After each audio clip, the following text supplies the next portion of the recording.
What's up, everyone, and welcome to episode 4 of Chris's weekly Tremor, because that's the new name of the show. That's because we've teamed up with ForceTremor.com to help try to build more community for this game. And that's going to be the first topic for tonight, community. Now, there's no doubt that the stronger the community for a game, the stronger the game itself is. That goes double for an MMO. Now, there's also no doubt that the most successful MMO to date is World of Warcraft, and at its peak, it had over 12 million subscribers. Also at that peak, it had a great and thriving community. Then came some changes to the game that really hurt the community at the server level. Ever since then, the game's been losing subscribers. Now, I'm not saying that they're losing subscribers just because of the community problems. I actually hope that Swtor had a little bit to do with that as well. But community is important. So what can the Old Republic do to help make sure its community is strong? Well, to be honest, it's not just up to the developers, it's up to us as well, the true believers and fans of the game. But one of the things BioWare can do to help keep a strong community is to limit cross-server interactions, like looking for group systems and PvP queuing systems cross-server. Now, these things have their advantages, and at the top of that list would be lower queue times. But if left unchecked, they can really hurt the feel of community on the servers themselves. But there is a way to get these benefits without losing too much of that feel of community. That being, when creating these looking for groups and PvP queuing systems, they make sure they have a server-first priority system in mind. Meaning that if at all possible, it will queue you with people from your own server, even at the sacrifice of a little bit of queue time. That is, if at all possible. And it looks like this might be the way they're headed. And if so, it means they understand these issues. Time will only tell, but I do hope they get it right. Now, one of the things that is already hurting the communities on servers is the lack of server forums on BioWare's site. Now, they did make the changes to server group forums, but that's not what we wanted.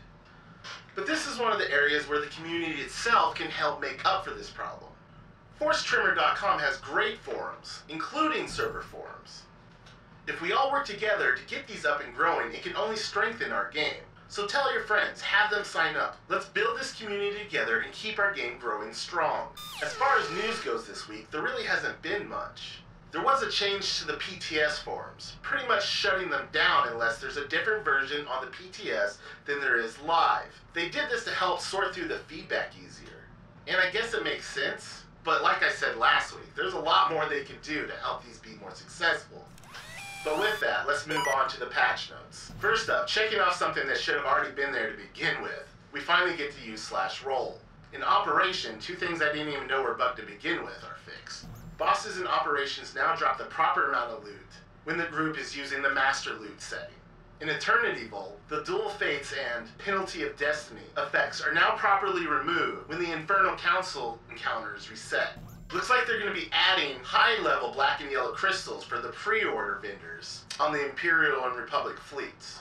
That's good news for all 5 people that actually like that color. Now, I'm not really sure why this is happening, but it seems like some high-end beater models have had their price reduced till patch 1.2. Not really sure why they did that, and it seems like it just might piss off the people that already paid full price for those items, but whatever. And they've removed some light side and dark side requirements for some color crystals. In Ilum, to improve performance, the 2 large turrets on the western shelf on each side of the base will no longer fire lasers into the air. Also, to help improve performance for low-quality computers, they added a very low option in the graphics setting.